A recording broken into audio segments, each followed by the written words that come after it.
Puncak dari prestasi kebohongan Jokowi ada pada IKN. Di mana investor asing nggak ada. Di mana Tony Blair sudah kabur. Pak Jokowi turun dari kekuasaan, gelar saja pengadilan. Untuk mengkonfirmasi sumber keuangan, NTT kering.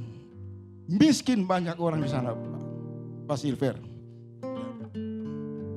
Ngotot untuk membela Jokowi dalam pendekatan hubungan emosional, politik, saya apresiasi. Kesetiaan itu bagus. Jadi saya hormati Bang Silver, saya tidak berada pada posisi Rocky Gerung berhadapan dengan Anda. Saya mau sarankan. Saya bilang tadi, Abang, kita membangun ini bukan sekedar pertumbuhan ekonomi. Tapi ada pemerataan, ada keadilan untuk seluruh bangsa Indonesia. Bismillahirrahmanirrahim. Assalamualaikum warahmatullahi wabarakatuh. Sobat-sobat ngabarin kabar. Semoga selalu dalam keadaan sehat walafiat serta diberikan rezeki yang halal, berkah, lancar dan juga banyak. Ada perdebatan menarik antara Faisal Hasegab dengan Bung Silvestre mendiskusikan terkait IKN. Dalam judul ILC, apakah IKN akan mangkrak? Mari kita simak videonya bersama. Let's go. Jadi Anda punya punya perkiraan proyek tersebut akan mangkrak? Pak Karni, ketiga Abangda menggunakan etimologis galau, itu sudah penegasan bahwa bukan hanya rakyat. Seorang yang jenius dan sangat sensitif terhadap Prabowo juga tidak akan melanjutkan proyek IKN. Karena itu terlihat dari pidatonya. Kita harus mempercepat pembangunan ekonomi. Kita harus memperkuat persatuan nasional. Kita harus merebut peluang-peluang di panggung internasional. Maka proyek ibu kota itu tidak menjadi penting. Di tengah kemajuan era virtual, digital, di mana kalau ibu kota itu dimaksud sebagai markas atau tempat atau kantor bekerjanya seorang presiden, itu dianggap tidak efisien.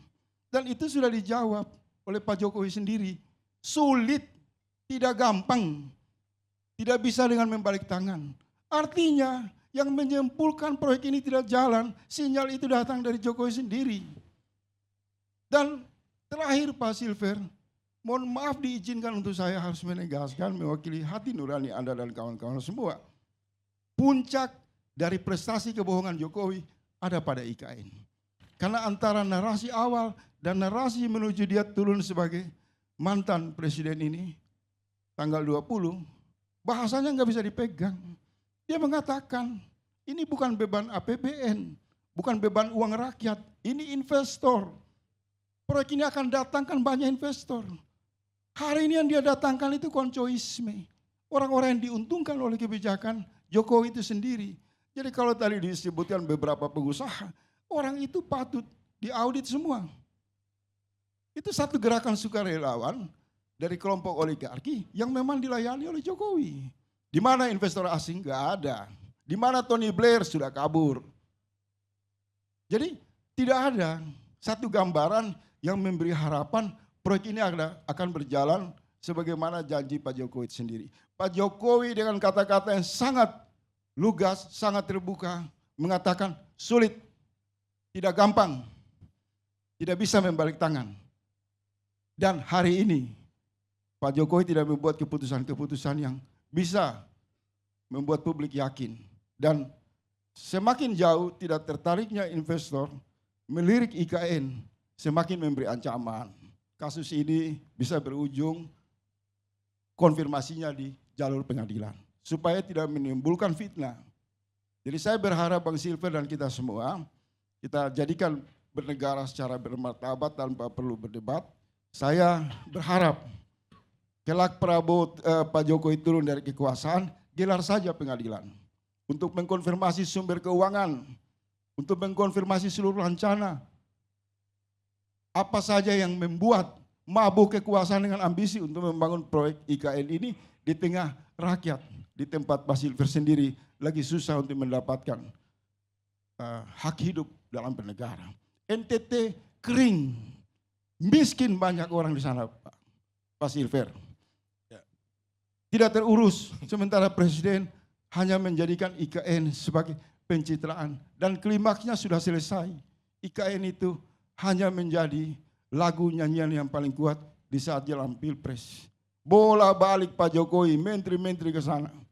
Sehingga dicurigai tadi saya bilang, jangan-jangan ini satu mesin pencucian uang atau lain. Ini suara publik seperti itu. Nah, supaya menghindari fitnah, prasangka, biarkan saja. Nanti saya yakin DPR maupun presiden yang baru akan meminta BPK bekerja atas nama negara melakukan audit total. Kalau ditemukan potensi, inefisiensi, pelanggaran undang-undang, masuk ke jalur hukum.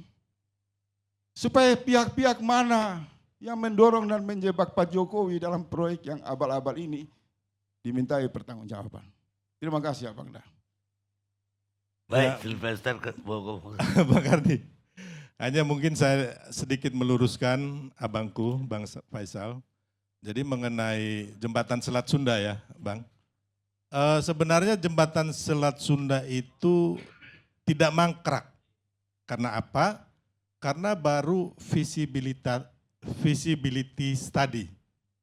Dan akhirnya waktu itu kalau nggak salah di zaman 2014 itu Bang, karena mungkin kurang efisien dan juga dilakukan segala macam penelitian oleh Bappenas, diganti oleh kalau nggak salah kawasan Merak, Lampung, Palembang, Bakahuni, Merak, Bakahuni, Lampung, Palembang, dan Tanjung Siapi-Api, MBPPT. Yang itu dan juga waktu itu Pak Jokowi juga bercerita ya bahwa anggarannya terlalu besar, makanya akhirnya disiapkan kapal feri Bang, lebih murah. Jadi kalau yang Abang bilang tadi, saya ada satu hal yang kurang sepakat mengenai mangkraknya jembatan Selat Sunda, karena memang tidak pernah mangkrak Bang. Nah itu Bang Karni. Terus mengenai IKN, mengenai NTT tadi Bang, saya mau betulkan juga sedikit.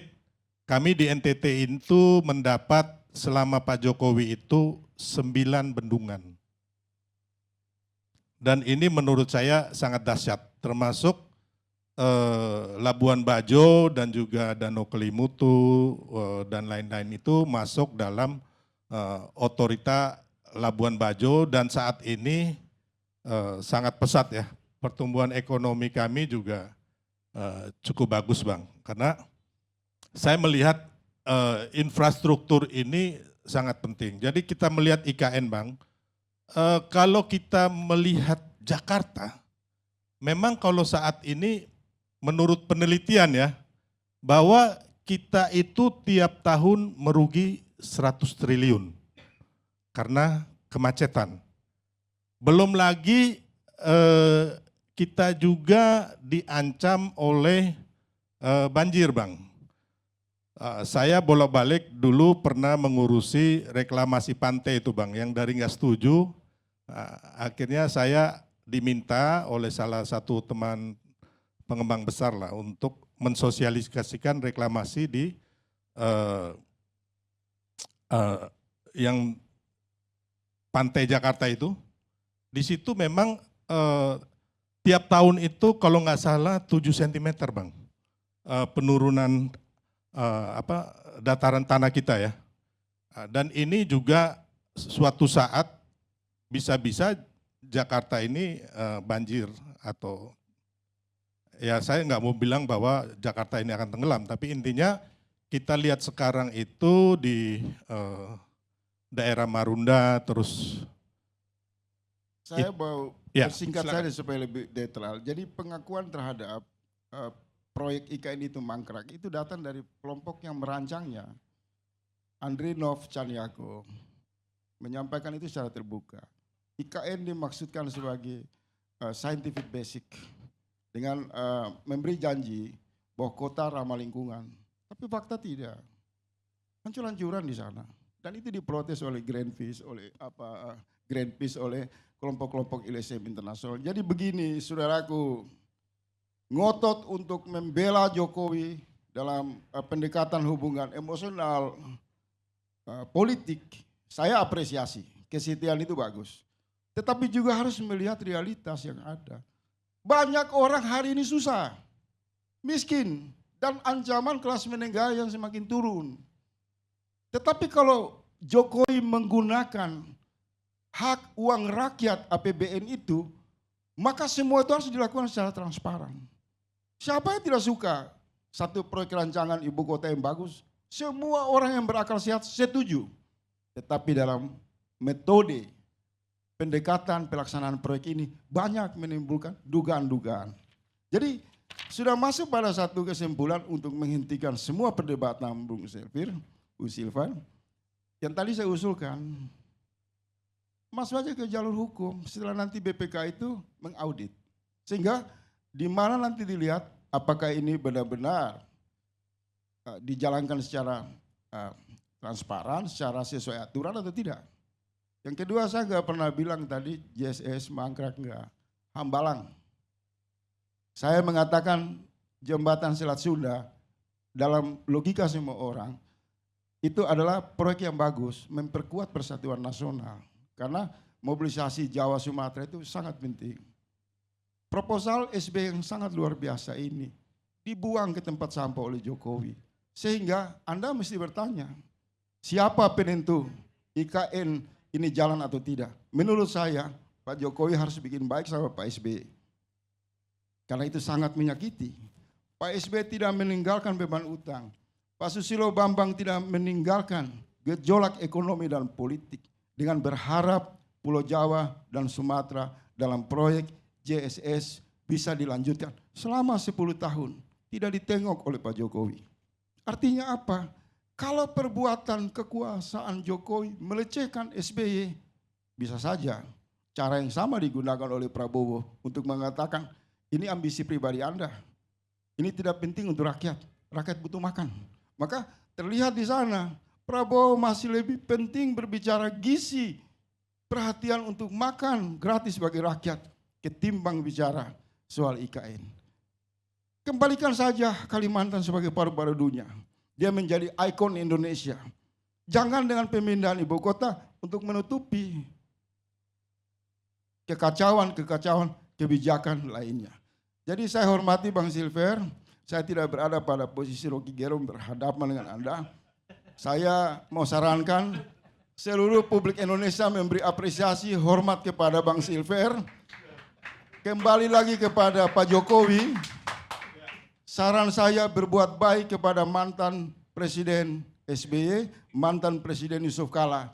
Karena dua tokoh ini berpotensi menjadi penasihat Prabowo di masa depan dengan mengatakan proyek-proyek kami juga dimangkrakan. Berarti Anda juga bisa dimangkrakan. Itu bisa menjadi pertimbangan politis. Kira-kira Boleh lagi Bang Karni? Atau boleh? Pendek ya. Terima kasih suatu kritikan yang solutif nih. Ya kan, jadi Pak Jokowi harus bertemu dengan Pak SBY. Kemarin udah Bang. Dan mereka kayaknya saling jatuh cinta seperti Pak Jokowi ke Pak SBY juga. Kemarin udah bertemu, ya kan. Jadi nggak ada masalah sebenarnya dengan Pak SBY. Oh, iya. Itu saya tahu. Ya. Karena Pak SBY mau ke luar negeri. Oke, benar. Yang saya tangkap gosip di kalangan elit, ada pesan Pak SBY, Pak Jokowi, Ya. tolong bantu muluskan pelantikan Prabowo. Ya. Ingat itu pertemuan segitiga ya. Jadi nggak usah ke situ. Maksud saya ketemu bujuk Pak, saya minta maaf 10 tahun saya nggak bisa buat hambalang yang Bapak pernah rintis. Saya juga tidak bisa menjalankan proyek untuk menghubungkan Sumatera dan Jawa. Iya kan? Proyek yang dinantikan oleh publik. Oke, Bang. Itu aja. Jadi kalau mengenai akan memuluskan pelantikan Pak Prabowo sebagai rakyat nih, dan juga pengamat kecil-kecilan, saya yakinkan 99% pelantikan Pak Prabowo dan Mas Gibran ini akan berjalan mulus dan baik. Nah itu. Terus masalah yang Abang bilang kelas menengah, penurunan kelas menengah, kita akui Bang, karena itu kan kemungkinan kan dari dampak COVID lalu ya. Tapi Abang harus ingat juga bahwa Di zaman Pak Jokowi ini pertumbuhan ekonomi kita itu ada 5% gitu. Dan nggak minus gitu loh. Ya. Dan kemarin masalah utang juga kan kita tahu utang itu paling banyak itu 2.000 triliun itu sewaktu kita COVID. Dan waktu COVID itu 2021 apa 2020 pertumbuhan ekonomi kita itu minus 2,8%, Bang. Ya. Jadi saat ini APBN kita terukur, sustainable, dan pertumbuhan ekonomi kita bagus, ya kan, di antara negara-negara Asia lainnya, bahkan negara-negara G20 gitu loh. Yang kedua, inflasi kita juga turun, Bang, di angka di bawah 2%. Terus kemiskinan absolut kita juga turun. Dan juga terbukanya lowongan pekerja kita, kalau nggak salah 1,5 juta lah di tahun 2023 kemarin, ya. Jadi kalau menurut saya untuk perekonomian kita sampai saat ini sih masih baik-baik saja, kecuali besok dolar naik sampai 25.000 atau 30.000, ya saya juga khawatir gitu loh, Bang. Nah, mengenai IKN, Bang, ya kan saya bilang tadi, gini, saya nih orang penerbangan ya, Bang, saya operate pesawat terbang, ya kan. Kalau kami menerbangkan satu pesawat, umpamanya dari Medan ke Nias, Bang, kami 3 bulan itu bleeding, karena demand-nya nggak ada, gitu loh. Tapi setelah itu, dengan terbukanya daerah itu, ya kan, dengan banyaknya akhirnya bertumbuhlah transaksi ekonomi di situ, termasuk pariwisata. Jadi orang-orang wisatawan luar itu yang tadinya dia mau surfing di Nias karena ada ombak yang bagus, sekarang itu bisa, Bang, dia bisa bawa alat surfingnya itu di pesawat. Ya. Dan inilah memang infrastruktur itu kita lihat nanti pertumbuhan ekonominya nggak bisa langsung saat ini, paling nggak berapa tahun ke depan. Ya. Makanya saya bilang tadi, Abang, kita membangun ini bukan sekedar pertumbuhan ekonomi, tapi ada pemerataan, ada keadilan untuk seluruh bangsa Indonesia. Termasuk saudara-saudara kita di Kalimantan, Nusa Tenggara Timur, Maluku, Papua. Ya jangan juga dong perputaran uang sekitar hampir 55% atau berapa ya, itu hanya di Jawa gitu loh. Ya kan? Kita-kita yang di daerah terbelakang ini, Bang, ya kan? Ya saya bagaimana saya bersekolah itu setengah mati, Bang, ya kan? Kami harus jalan kaki gitu, melewati sungai. Terus kami mau dari satu ke kota apa untuk berobat aja, Bang. Jalan itu bergelombang, Bang. Saya kira Penuh udah dengan kubangan. udah terlalu Ya. panjang. Jadi intinya bahwa itu tadi, Bang, sebenarnya tidak ada, Bang. Jadi kalau nanti Abang besok menemukan bukti-bukti Pak Jokowi itu melakukan korupsi, ada money laundry untuk itu di sana, saya akan ikut dengan Bang Faisal gitu loh. Di Baik. barisan itu. Ya, begitulah tadi diskusinya tentang apakah IKN akan mangkrak dan dibahas di ILC oleh Karni Ilyas. Ya itulah.